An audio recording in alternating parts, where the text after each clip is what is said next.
All right. Well, Disney also, Marvel and Disney just now wrapped up. In addition to launching Doctor Strange and Multiverse of Madness this weekend, they also wrapped up the finale of Moon Knight.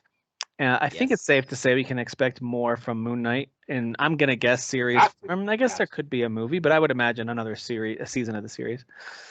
But yeah, so that's finished. We won't spoil this either for you guys. It's another one that could do well with a full-on spoiler cast where we just talk through the whole series and all the details. But keeping it really high level, I just wrapped it up, and I got to tell you, I thought it was really unique and really fun. To me, it's like I might need to rewatch it to really know if you have to rank things. Dude, there's some things early on in the episodes too that are like directly happens right in the finale or whatever, and you're like, whoa, they put that early in the show? They thought that out? That's so exactly. Crazy. There's so much symbolism in this show. Even the books like that in his apartment, everything that's everywhere in the show is a giant. So it deserves another watch. Yeah, I think I need to go back and watch it because right now I'm feeling like it's WandaVision, Loki, Moon Knight jostling for those top spots. Like I really loved all three of those, and I really enjoyed both Hawkeye and Falcon Winter Soldier. But there's something about them feeling more like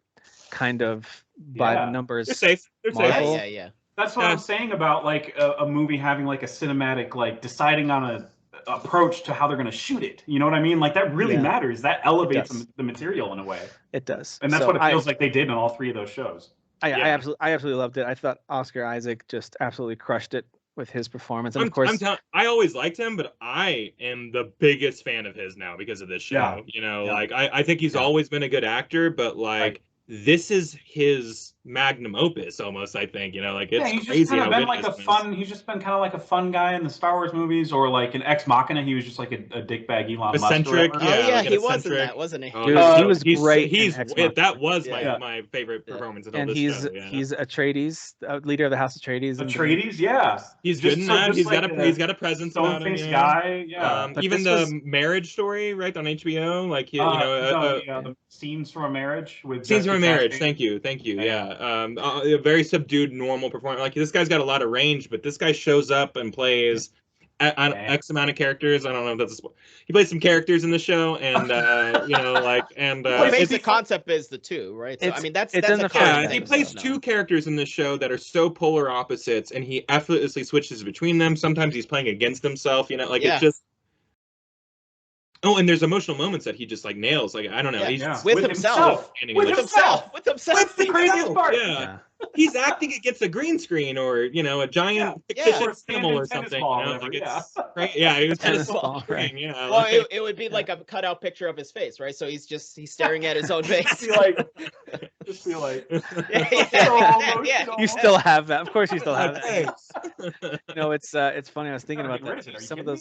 Some of those scenes, of course, they're using some really good special effects, but some of the scenes just a matter of getting the right angle for the shot where you don't really see his face for both. And so part of me is like, I wonder if he's just looking at some guy who just vaguely looks like him from the back. You know what I mean? Sure. That must be kind of surreal, but yeah, I thought that show was really great. I thought he delivered. I thought Ethan Hawke, who famously didn't really want to get involved with these types of movies, and yet he also didn't phone it in. Like he was intense and like he was on it, man. And there's late career Ethan Hawke has been intense in almost every single role I've seen him in. Yeah, lately. I saw him in that the Kid one where he has to go against Billy the Kid. It's a Western. I haven't seen that yet. But does he play the kid or is he the enemy? Is he the he's like the baddie in that, right? He plays he's the sheriff trying to catch. Oh, okay. So he played that it's a guy in history. Now I can't even remember the name of the show, but it was a Showtime show. He plays everybody kind of deemed him mad because he was using like faith and Christianity as a means to unite freed slaves and just go around like killing people and fighting and like, in the South. Like this is like a real person. I can't even remember the name of the freaking show, but he was like a madman in that. And he was so good. The Good Lord Bird. Yes, that's what it is. Never heard of it. He was so freaking good in that show. That is what we should call Bill Burr. Is the Good Lord Burr. The Good Lord Burr. But yeah, I thought he was great. And then I know it was just a voiceover, but I thought F. Murray Abraham as Conchu, he was great too, man. He's was amazing. perfect. Yeah. And I like Salieri kills I like Mozart, him and then I like voices him a god. in Mythic Quest. He kind of plays a caricature of himself, kind of this He does, yeah. serious, big voice, booming voice kind of guy. And He plays the George R. R. Martin. Yeah. What He's was the lore guy. LK or CK Longbottom? I forget what his Yeah, name is. something like that, yeah. I just finished that show, like both seasons, like a couple weeks ago. Yeah, he's great in that too. But yeah, he's got such a good voice, and it was a great choice for that character too. And then of course I think the show stealer. I mean, of all those performances were amazing. Lay it on me, Oscar Tim. Isaac Say the right thing. has to be Layla, the actress who plays Absolutely. May Kalamwe. I don't know how to say her name. How to say that. She does look very familiar. Kalamwe? She is. Well, the only thing I knew her from is from Rami, which is actually a really great show. I do recommend it. She plays the sister of the main character, so she's in the show a lot. Yeah, she's had some other roles, but this is clearly so great in this. Like to me, this is one of those like star making type roles where she could totally carry a scene. And again, not spoiling anything, but she just proves she could be a centerpiece of a Marvel story if they wanted to use her for that. She is more than the side. Me and my boss were talking about this at work. It's like she's not just a sidekick. She's not just there to remind the main character, like Foggy from Daredevil. You shouldn't be doing this, Matt. Like he is the biggest flip flopper in that show. It's not like an annoying, or even like, and I actually wasn't offended by Awkwafina and Shang-Chi, but it's not a loudmouth, sure. A sidekick either. She is there taking care of business. She is the Chloe in this Uncharted story. Yeah. And again, that's not who has her anything, own motivations, her own very interesting character, and very. She's not there for the guy, and not to be preachy or woke or anything like that. But she's got her own thing going on, and there is nothing pandering about it. Like, she is a very strong character. They give her a lot of moments where she needs to be strong. She's to overcome this feeling of loss, and she just delivers it really, really well. She wears it. I just thought she. Yeah. I just thought she crushed it, and that's in a sea of great performances. And she's definitely very important to just like she's not just there as like what the definition of how she's connected to Mark, right? Like what her status is connected to Mark. Like there's a whole thing that you find out later on, like what the deeper connection is. So yeah. I thought it was cool because at the beginning she does kind of seem like, oh, this is just his girl, and she's like, where you been? There's a little bit of that, and then there's an element of like he's trying to protect her, and so at first I was like, all right, and she's good at this, whatever. But then no, her character starts unwrapping, really goes places. Much more important. So I thought it was great. I just thought it was such a good show. It's totally worth a rewatch. 6 episodes only. It's just a perfect length too. Like it's an overstates welcome. The cinematography of that show is just like straight from the comics. Like how much purple and nighttime is in that show. Just made me so happy. With really nice touches of gold, like lots of. I was noticing a lot of gold on there too, like even in the god designs. See, it's the fact that we can notice these colors in this show. Like I just love that aspect of this. I'm like, it's so refreshing for them. Really cool gold moments, whether it's the little flying beetle or things on their outfits, and I won't say every outfit. Well, he's got the things that he the weapons that he uses. It's almost I'm sorry, it is, excuse me, because I was doing a little research and I was watching some videos from New Rockstar. It is the most comic book accurate story told so far. Like his origin story, the things that happen between him. I think Layla's character is like an amalgamation of a couple different characters, but like everything about it. Hero, I know they made some concessions on, but again, specifically his origin. Yeah, Hero is like a. He was a one-panel bad guy, he's like in the comic books. But really? They expanded him in a big way, But like everything else about the show, even like the stuff, and we don't want to go into spoilers, but the stuff that kind of leads into like the insane asylum. The stuff that leads all of the Egyptian like lore and stuff like that. And specifically his origin story and how he gives himself up to Khonshu is all extremely comic book accurate. Like I thought some of the mental illness stuff was unique to the show. No, it is. Yeah. So so it's surface level in the like, oh, I have 3 personalities in my head, or I have 2, whatever, And in the comic books, it's 3. And this, they made it a point to make sure it was based off of DID, a real affliction, and they did all their research to make sure it was as accurate as possible. So even the stuff where like people black out and like their eyes roll back, those are all things that happen to DID people when they're changing personas and stuff like that. So that is it's just an expansion on something that was already there, but it's handled with like the type of care that you would think our culture would expect out of media right now. Now that we know what we know about it, not in a pandering way, like in a way that like I felt like I understood more about. It's 2022. We have the resources. We know more about it, so therefore it should reflect the writing. That's the other thing. It does, you know. I've been hearing a lot of people going like, I can see that like Phase 4 is all about like diversifying like their portfolio and stuff like that, you know, and like if you want to have that take, sure, whatever. When I'm watching this show, I'm never going like, boy, they really needed to knock off an Egyptian, you know, like check mark on that. It doesn't feel like that at all. There's no pandering or forcefulness to the show at all. It feels so unique and so genuine. I don't know. I really loved everything about it. You feel the care in the script. Yes. And like well, and the fact that how they're explaining all the Egyptian stuff. You're the like, fact that they kept so many things intact from the comic books, like that care shines through with those choices as well. You know, they didn't take a lot of liberties here. Like even with Iron Man and Captain America, there's some liberty taken from those stories. You know. Well, I want to hear Dan what you think too, but that's a good point. I didn't think about that. Like they managed to create some brand new types of representation where you don't really have a lot with certain cultures and that kind of, it was great. And they managed to establish what I think is one of the better, really strong female characters in the MCU. I hope that she gets to continue. I hope she gets to expand beyond this show too, to be honest with you. But they didn't do it in a way that was like, don't forget girls. You know what I mean? Like it didn't. I never felt girl power about Layla. I felt many times. I didn't feel like. Yeah. Don't. There was a one super quick moment where that little girl asks her something, but it was like super. But that quick, part and it was played fine. actually pretty well for me because. But it was like, fine. It's kind of like she straight up asked her like, "Are you this?" And she's like, "I am." That's fine. Is it like that moment from Zack Snyder's Justice League where Wonder Woman murders a bunch of people and she tells a little girl, "You can be anything you want." You can be anything you want to be. Yeah, that is like these are two polar opposite examples of the same thing happening, and one doing it well and one doing it not well. You know, like.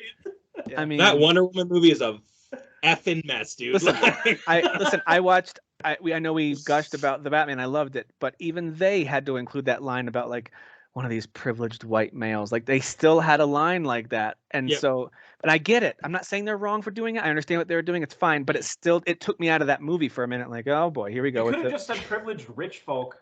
Right, but it hit me in the wrong way. But then I let it go because I loved the rest of the movie so much. This didn't do that, and they didn't need to. It's fine. They were all white in that movie. They were all white and they were all rich and they were all spoiled. So she was great, but it was a little. It was a pandering, you know, like it was. Ethan Hawke plays the very obvious villain. He's a white dude, but they didn't at any point say like this white guy's trying to like they didn't make that. He's trying to jack our culture. He's trying to appropriate Egyptian culture. Do you know they could have done? They easily could have done messages like that. And you can see the metaphor for that in the show if you look for it. If you wanted to, if that was something that is in your POV already, you could be like, oh, it's just a white guy trying to culture jack something. Yeah.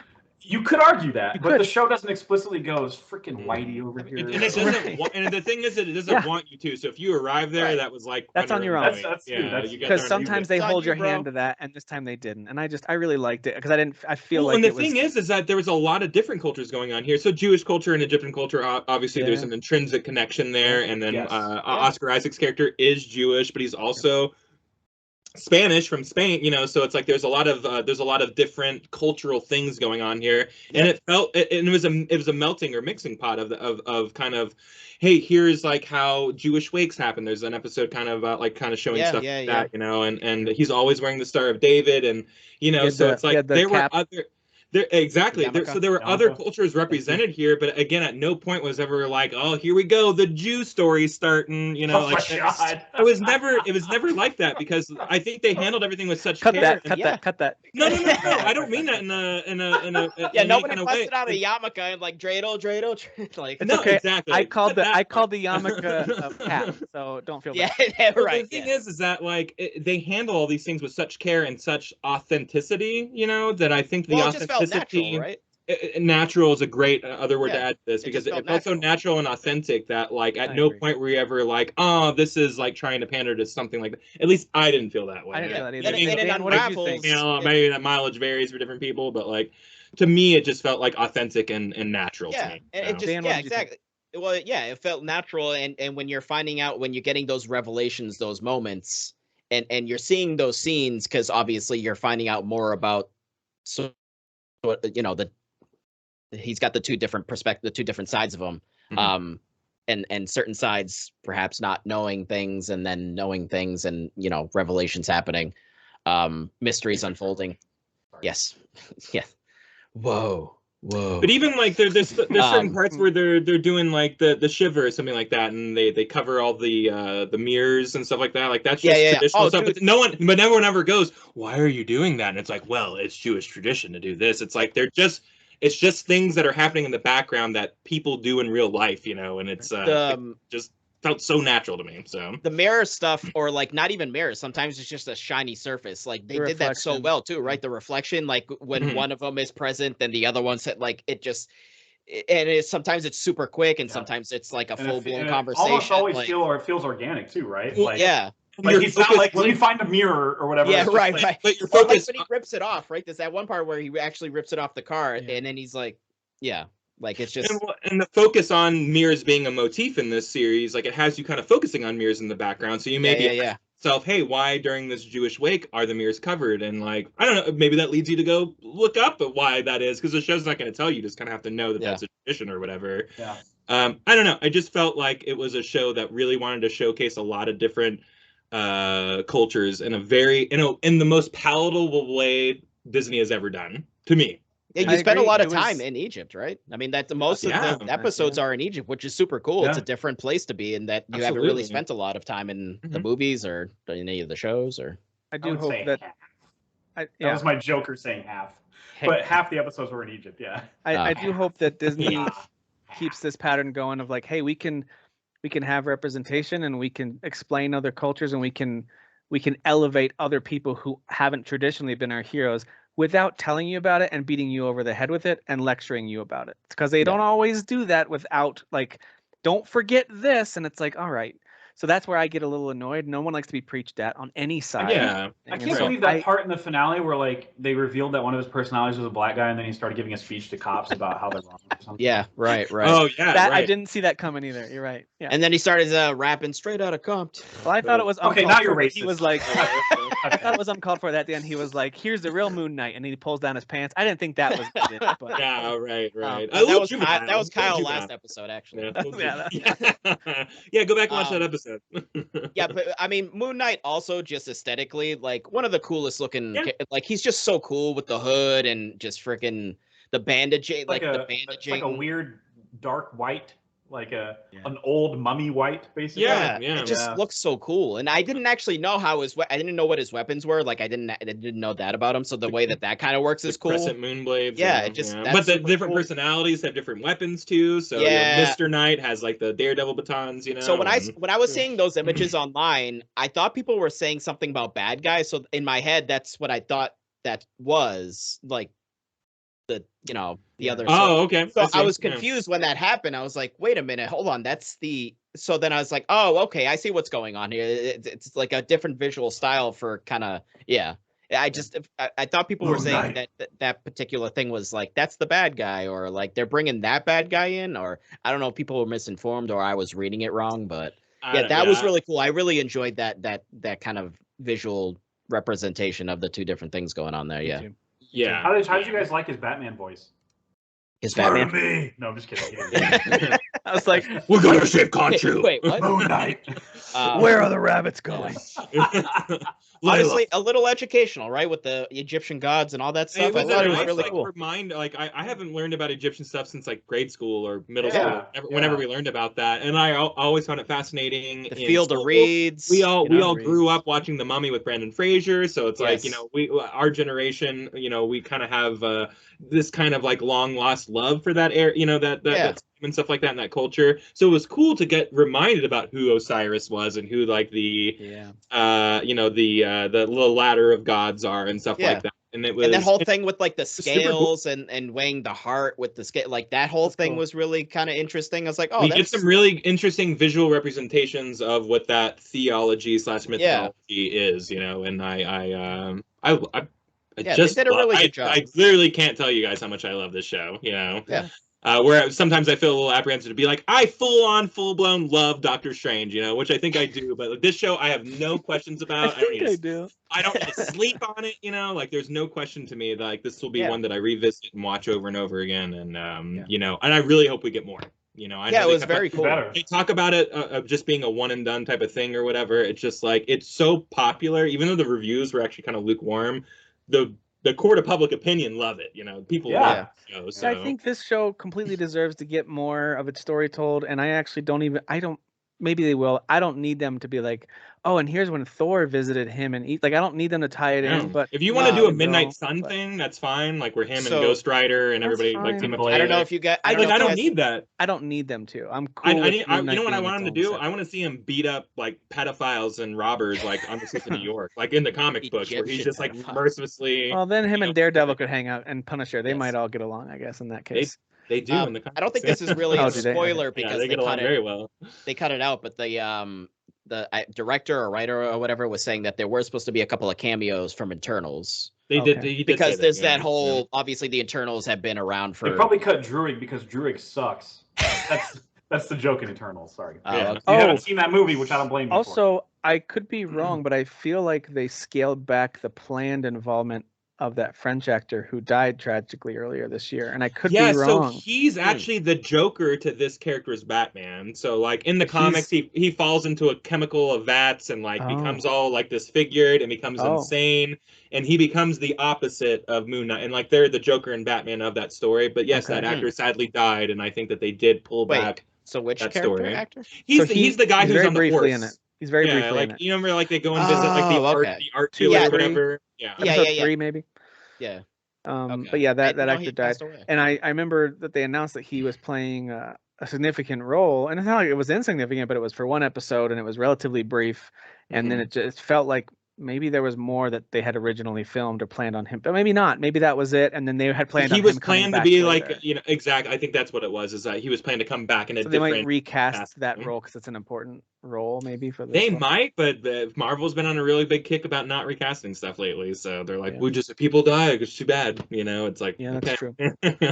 Although if they did recast him, people probably would forget who that guy was. It was pretty small. It was pretty small. Yeah. That first show, Easier to get away with that than Black Panther, obviously. You know. Very true. Yeah. Very true.